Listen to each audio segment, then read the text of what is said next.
你这样跟流氓有什么两样？来这边，我这个没喝，我不知道。然后我跟你讲，我最厉害、最灵敏的是我的舌头，我的舌头跟验钞机一样厉害。这个酒最好的功能是你喝下去以后20分钟，你就会吟诗作对，还会讲英文。30分钟以后，你就会唱歌。那唠英文是1个钟头以后。我们怎么样从流当品能够翻身成为精品，甚至变成典藏品？哦，你这句话讲的真好。你倒酒就很奇怪，你为什么这样倒？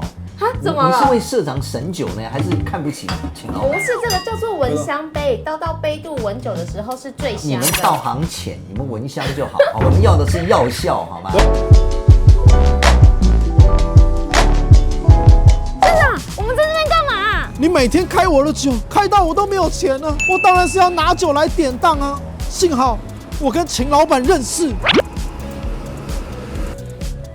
我要来典当酒，叫你们老板出来。我们没收酒秦老板，为什么我不能当酒？为什么我带了这一瓶4.5公升的阿贝莫从艾雷岛来的，起码没有个5万10万也不行吗？这样为什么不当酒？你告诉我，楼下把我赶出去啊！我跟你讲，这支酒我真的没见过这么大个的。这个酒我常喝嘛，是，可是它都是700ml的，你这是多少？2公升对不对？4.5公升吧，我的天啊！4.5公升，是拿来洗脸还是洗澡？洗澡跟洗脸2相宜。是啊，限量版艾雷岛阿贝酒厂来，你不当吗？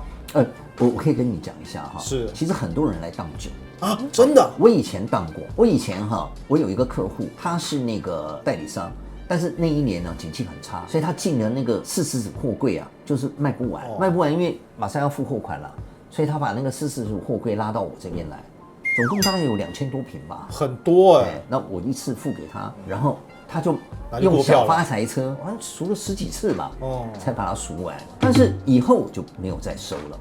为什么呢？因为酒这个东西它有几个特点。首先第一它是有机物，能不能放多久我们不清楚，有变质的疑虑，而且还会挥发，酒会越来越少，越来越少。所以酒称为生命之泉，什么原因呢？生命就是有终点才叫生命，没终点就不叫生命了，对不对？对。第二，没办法鉴定，原来这个封起来了。你说它是真的，那我还见过，它只是把标签撕一点，用一种胶水把它分解一下，然后在这边钻一个小洞，就用针筒把它吸走，然后再灌酒进去，然后再把它贴上去，你看不出来啊。一支酒开玩笑20-30万呢，怎么鉴定都是真的所以其实秦老板，你说到最后就是你走跳江湖多年，对，是不是？终于遇到一个棋逢对手。我是被人家酒这种事情你就没办法鉴，对不对？是，所以我都被人家骗老了，所以我都有点害怕，因为有机的东西真的你没办法测试，就像西瓜，对不对？西瓜甜不甜？甜。你用鼻子闻还是用眼睛看，那没有用，因为切开嘛，你得吃过，你才知道嘛，对不对？如果说是大量的酒，代理商啦，或者是平行输入啦，对，这种我觉得还可以讨论。你单手上拿一支酒来，人家以为你要来跟秦老板喝酒，所以人家一定是巨当的。秦老板别误会，社长带这支来肯定只是观赏用，还不会开来喝。所以除了酒里面是有机物质，然后它有可能会挥发，那还有没有什么其他的原因？就是一堆酒存放是个问题，对不对？其实酒的存放是还好，可是我就碰过，我有一年代理商，他有几支很好的酒，但是那一年刚好大淹水啊，我是把那个酒放在地下室，结果每一支酒都浮起来。哎呦，泡过水了，就泡过水，我认为没问题，可是那个标签就不行，所以那个支酒就不值钱了。这样子所以保存上我觉得酒还是一个问题。如果秦老板这么大瓶，你不收没关系，我有小瓶的，你帮我看一下，我就最近缺钱，你知道吗？因为钱都被尤拉拿去买酒了。哎呦，酒都被皇家礼炮呢？对，这个小的没看过吧？是不是？我看过，但是还有一只红色的呢。红色我在家里，厉害啊，知道少一支这皇家礼炮21年，这个酒我喝过1000瓶。你喝过1000瓶啊？因为我以前我们办活动，比如说尾牙啦，什么都是喝这种东西。但我个人没有喝过那么多啦，但是我请客加起来应该有1000瓶。但大瓶你看过，小瓶你少见吧？样品酒有的时候比本酒还贵，漂亮，对，没错，它精致，量少，对，这个东西还不是花钱买来的，它不标价。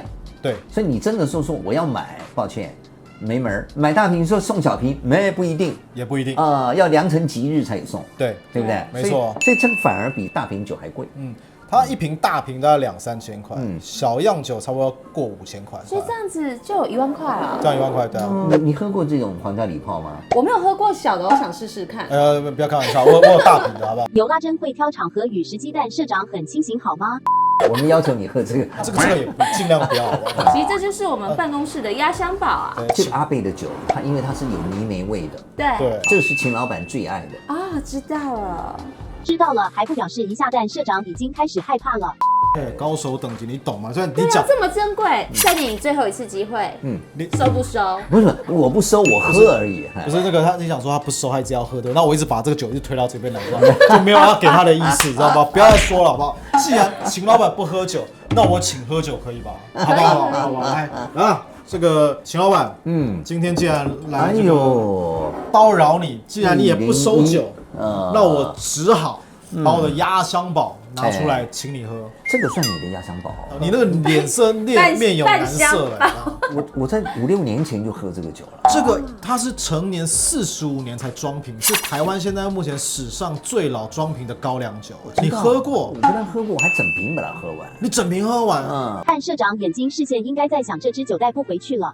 是我喝的是蓝色的，你这个是红色的，对吗？那你没喝过？咱们不清楚，都一样，颜色不一样哦。是，为什么呢？因为我的朋友啊，他有一次买这个酒，就要跟我分享高粱酒干嘛搞一个什么101哈？后来我才发现，它窖藏的年度比较高，1977年入瓮，所以是非常非常老的一款酒。您这样就对了。是啊，好酒哈，就是拿来喝的，对，绝对不是像你那个大瓶子，今天拿到这边，明天拿到那边，环游世界也不开。不是，我是第一个拿到你这边来当的，你不收，我只能去别家，不然怎么办呢？是不是？你看哈，在我的节目里，很多人拿酒来找我鉴定，我鉴定的结果就是说哈，我一定要拿来喝，所以大家就怎么样，就犹豫了。对我说你买酒不喝，那你拿着干嘛呢？与尔共销万古愁，这个就是酒的功能嘛。你这样跟流氓有什么两样？来这边，我这个没喝，我不知道，知道吗？我跟你讲，我最厉害、最灵敏的是我的舌头，我的舌头跟验钞机一样厉害，是不是？你这种心态啊，不可取，是吧？来，我请你喝酒，请老板喝喝看，这支红色的跟你5-6年前喝的蓝色有没有马祖高粱不同的地方？45年陈酿，应该都是差不多。但是这个酒有个好处，就是它完全没有辛辣的东西。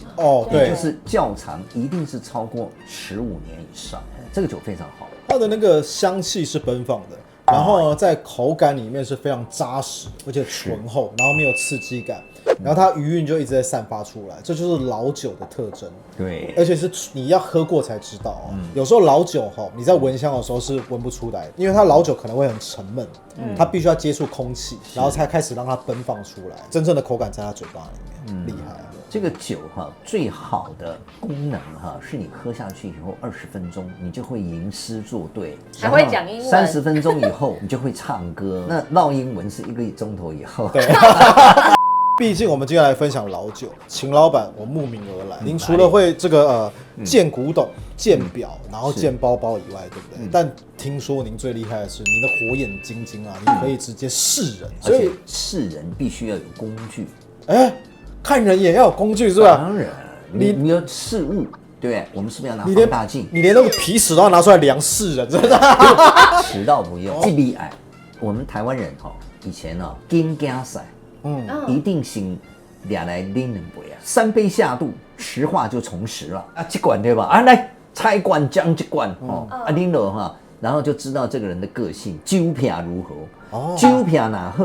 这人应该不差，对哦。那你看我在这个行业里面40多年是三教九流，黑道的啦，白道的啦，对吧？我见过人太多了，肯定是。但是我非常了解一个事情，喝酒不可避免，大家都是酒桌上成朋友嘛。在办公桌里能成朋友吗？不可能嘛，对不对？但是在晚上如果可以同桌喝一杯的话，第2天就兄弟啊。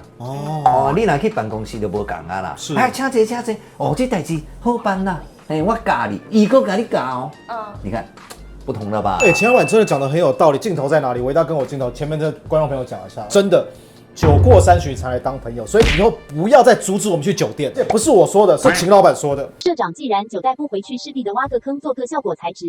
喝酒的地方跟喝酒的人，这是我们必须要精心挑选的。喝酒必须适合的地方，不要太复杂。我们去星巴克，我请你喝一杯高粱酒，那不可能。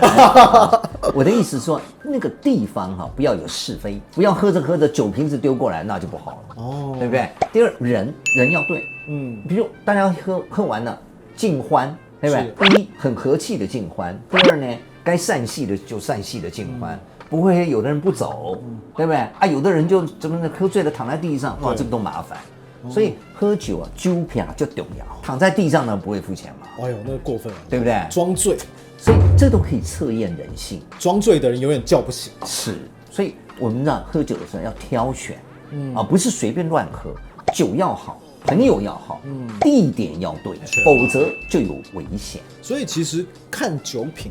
也等于看一个人的个性。当然，我曾经跟条子去喝酒，是条子都带枪，你知道吧？当然。然后我们去上厕所，我前面走一个是警官，我在后面走，结果他就撞到一个人，那个人就干掉他，你知道吗？我说连条子都敢干掉，我就闪边，对不对？那人就走了，我就看那个条子脸色就不对，然后他就跟我讲说：“哎，姐呢？黑人有诈请嘛，啉酒诈请没错啊。然后他就回去包厢以后，跟他的同仁讲，是都是警察，还有诈请，然后大家枪掏出来，对啊，酒不喝去抓人犯，整桌就我一个人，那就是你买单的意思。那太明显了啦，他们是串好的啦，串好就不想买单，所以找一个人带枪出来，其实是他同事在学弟。同事，你在想，这喝酒，你看是不是人要对，是吧？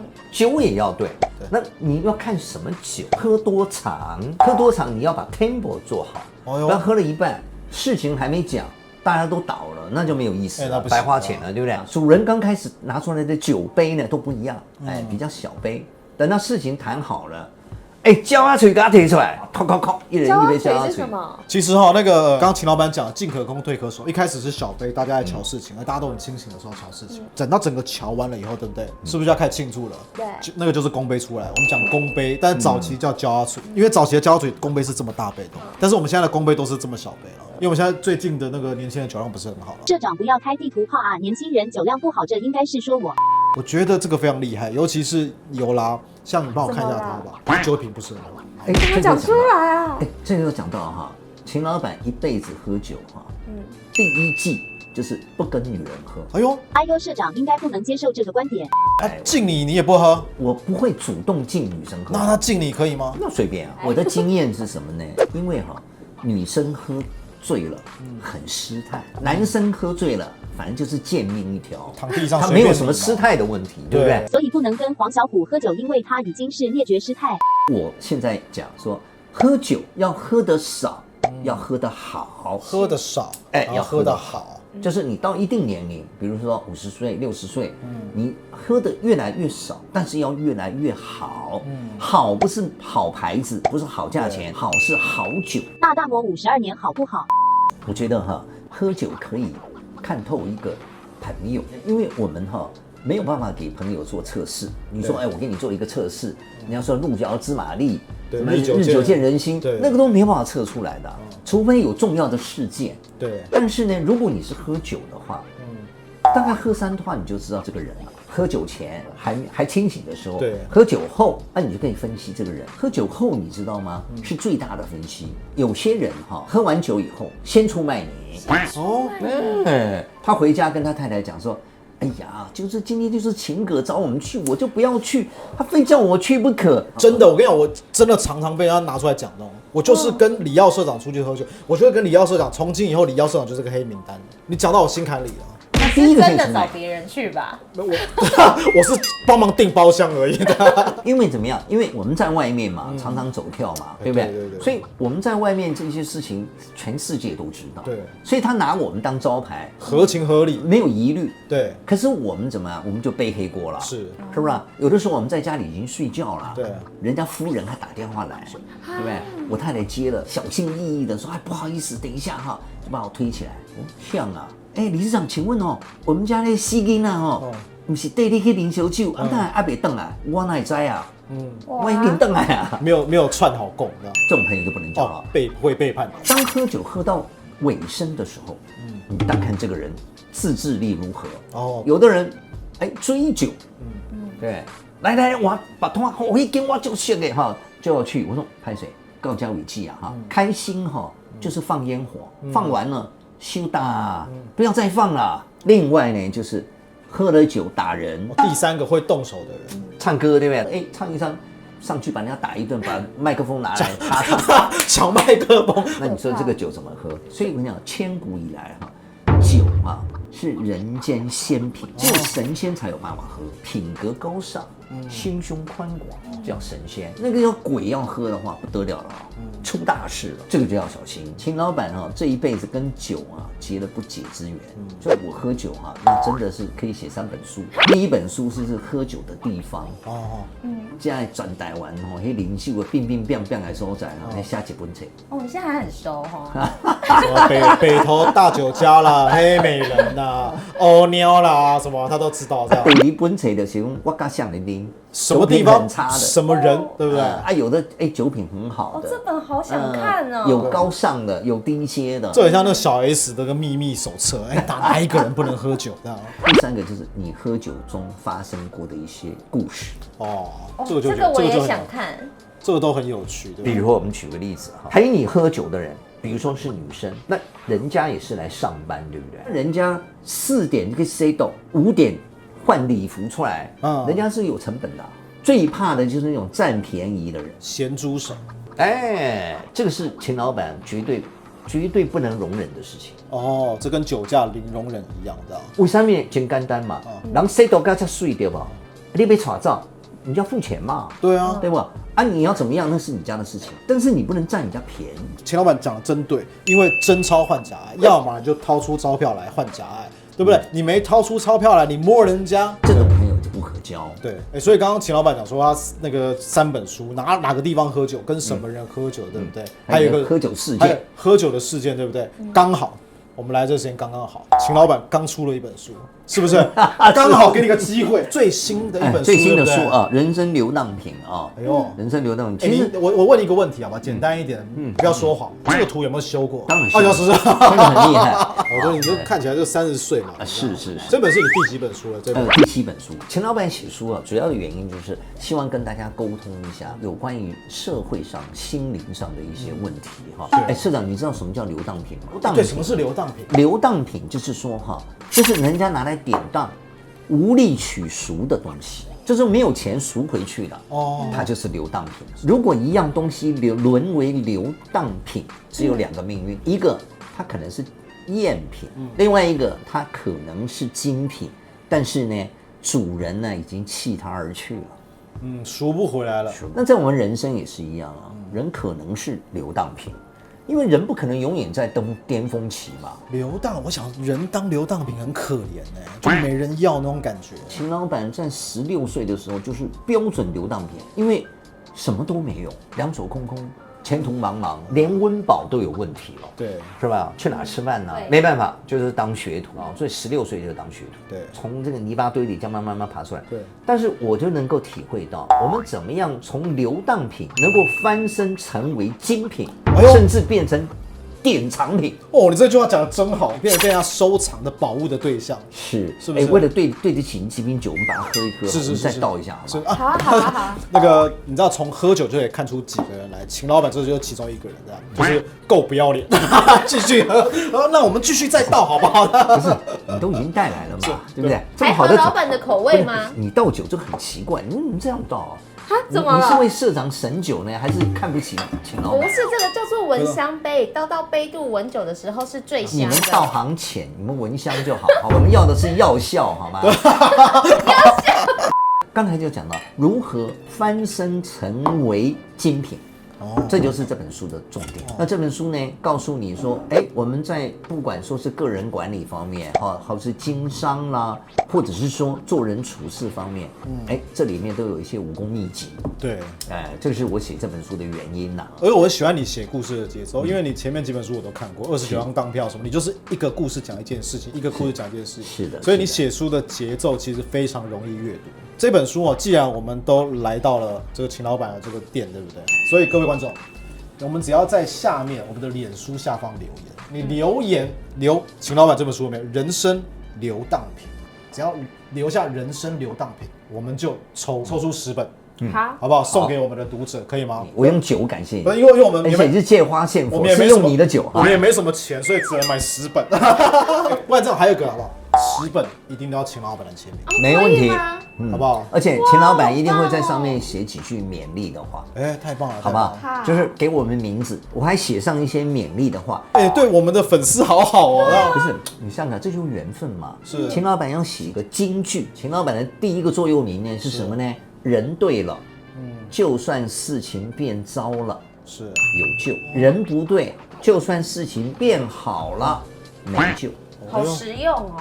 对，真的很实用，而且到现在都很实用。对，这就是我跌打这么多年来得到的武功秘籍。其实只要你的本身，你的人是正能量，从量子力学来说，相对的很多正能量就会跟着你走。物以类聚，这是物理学啊。从量子力学上来讲，如果你是负能量，什么叫负能量？不以利他为主就是负能量，利他是正能量的主要来源，就是喜欢让人家占便宜叫利他。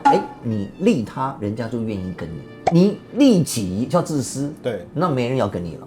物理原则是真理啊。我们今天来卖一瓶酒，没想到竟然被秦老板上了一堂课。没有，上了一堂课就算了，还帮他卖了10本书。真正会做生意的叫秦老板，知道吗？我们略居下风，对不对？原本秦老板跟我们拍片是利我们，没想到最后他才是最大的赢家，还是利他，对不对？我们错了，我们真的太厉害了。两位算是衣食父母啊！